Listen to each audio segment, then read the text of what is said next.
बिस्मिल्लाहिर्रहमानिर्रहीम। अस्सलाम वालेकुम स्टूडेंट्स। आई होप कि आप सब ठीक होंगे, खैरियत से होंगे।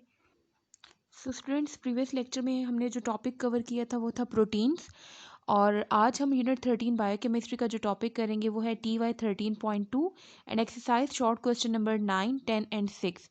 ये TY एक्सरसाइज और शॉर्ट क्वेश्चन जो हैं ये दोनों ही हमारे जो प्रीवियस लेक्चर में हमने टॉपिक किया था प्रोटीन, उसी से रिलेटेड हैं।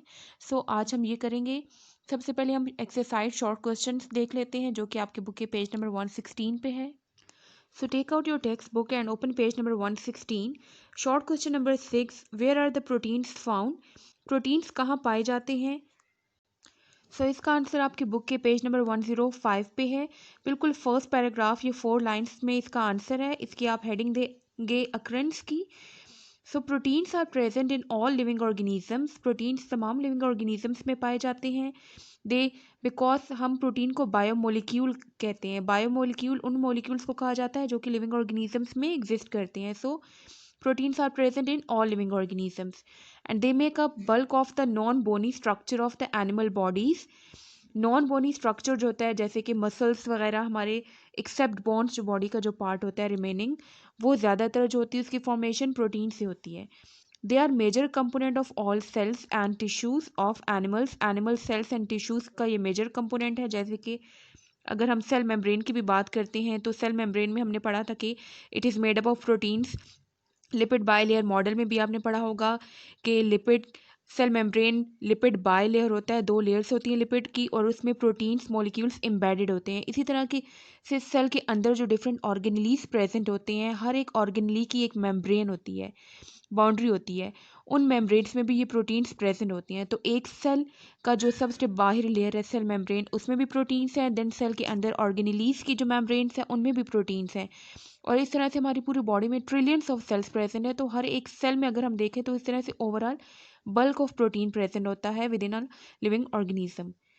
About 50% of the dry weight of cell. Dry weight means कि अगर हम सेल से जो वाटर पोर्शन है वो रिमूव कर लें, बाकी जो ड्राई पोर्शन बचता है सेल का, उसमें से 50% जो होता है वो प्रोटीन से बना होता है। They are found in muscles. हमारे मसल्स में प्रोटीन्स प्रेजेंट होते हैं, स्किन में प्रेजेंट है, hair, nails, wool, feathers etcetera.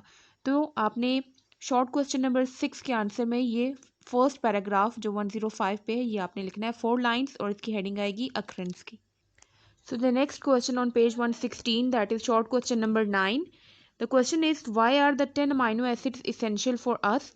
Amino acids total 20 types की होती हैं, उसमें से 10 अमाइनो एसिड्स हमारे लिए क्यों इसेंशियल, इंपॉर्टेंट क्यों हैं?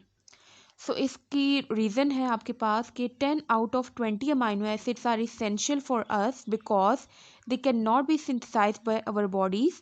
हमारी बॉडी इन अमाइनो एसिड्स को खुद से प्रिपेयर नहीं कर पाती, नहीं सिंथेसाइज कर पाती।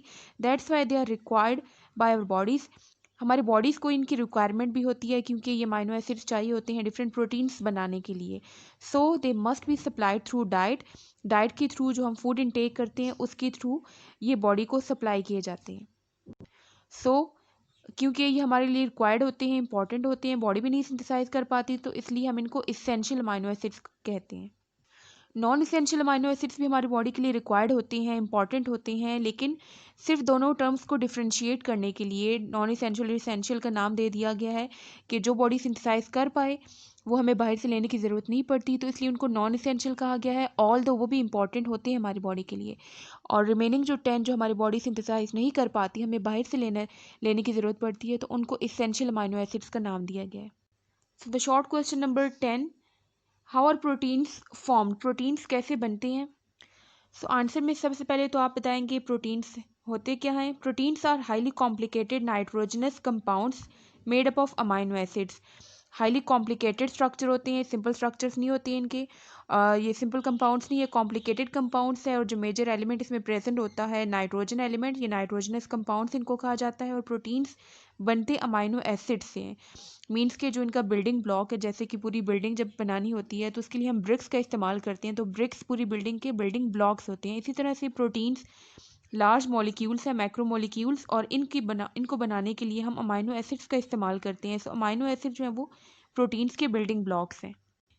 नेक्स्ट हेडिंग आएगी कंपोजिशन। कंपोजिशन में हम बताते हैं कि जो भी हमारे पास सब्सटेंस है वो किन किन कंपोनेंट्स से मिलके बना है, उसमें क्या क्या चीज़ें प्रेजेंट है। तो प्रोटीन्स की कंपोजिशन में हम बताएंगे कि इसमें कौन से एलिमेंट्स प्रेजेंट और इसका बिल्डिंग ब्लॉक क्या है। So proteins consist of carbon, hydrogen, oxygen, nitrogen and sulphur. ये सब एलिमेंट्स प्रेजेंट होते हैं अमाइनो एसिड्स में और फिर अमाइनो एसिड्स मिलके बनाते हैं proteins. So proteins are polymers of amino acids. Polymers कहते हैं जब छोटे छोटे यूनिट्स कंबाइन होकर कोई लार्ज मॉलिक्यूल बनाते हैं तो वो पॉलीमर होता है। नेक्स्ट हेडिंग है आपके पास पेप्टाइड लिंकेज की। अब अमाइनो एसिड्स पॉलीमर्स से बनाते हैं, लेकिन इन अमाइनो एसिड्स की लिंकेज कैसे होती है, ये आपस में लिंक कैसे होते हैं, इनके बीच में हर दो अमाइनो एसिड जब आपस में बॉन्ड बनाते हैं तो वो स्पेसिफिक टाइप का बॉन्ड होता है, उस बॉन्ड को हम कहते हैं पेप्टाइड लिंकेज। और वो इस तरह से बॉन्डिंग होती है, एक अमाइनो एसिड का C डबल बॉन्ड O और दूसरे अमाइनो एसिड का NH जो होता है, इन दोनों के बीच में ये बॉन्ड जो बनता है इस लाइन से जो रिप्रेजेंट किया हुआ है, ये जो बॉन्ड है ये पेप्टाइड लिंकेज को रिप्रेजेंट कर रहा है। सो लास्ट में आप बताएंगे हाइड्रोलिसिस ऑफ प्रोटीन्स। क्योंकि प्रोटीन्स अमाइनो एसिड से मिलकर बने होते हैं तो इनकी जब ब्रेक डाउन होती है हाइड्रोलिसिस कहते हैं। लाइसिस वर्ड जो है ये ब्रेक के लिए, ब्रेकेज के लिए यूज़ किया जाता है। किसी चीज़ की ब्रेक डाउन जो होती है उसको हम लाइसिस कहते हैं। हाइड्रोलाइसिस कहते हैं किसी भी सब्सटेंस की break down in the presence of water.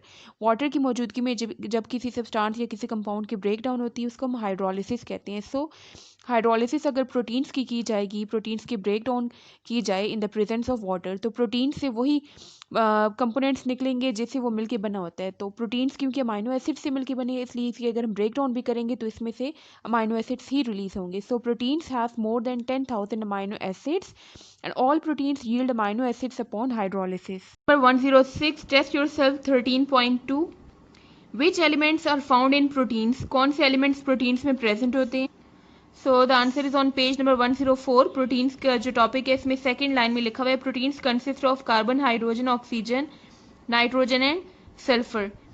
तो यहाँ तक ये एक लाइन जो है ये इसका आंसर है कि इसमें कार्बन, हाइड्रोजन, ऑक्सीजन, नाइट्रोजन और सल्फर एलिमेंट्स प्रेजेंट होते हैं।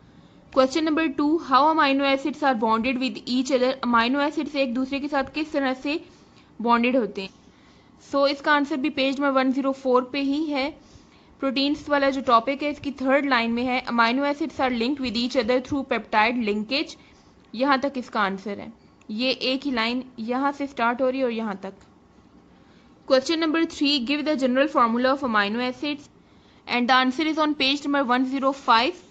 उसमें जनरल फार्मूला की आपने हेडिंग देनी है और जस्ट ये एक फार्मूला जो है ड्रॉ करना है और इसके साथ जो ब्रैकेट्स में ये नेम्स लिखे ये भी आपने लिखने हैं। Question number 4, what do you mean by non essential amino acids. Non essential amino acids क्या होते हैं। So the answer is on page number 105। आपने सबसे पहले हेडिंग देनी है नॉन एसेंशियल अमाइनो एसिड्स की और उसमें आपने एक एक्सप्लेनेशन लिखनी है कि 10 out of 20 amino acids can be synthesized by human body.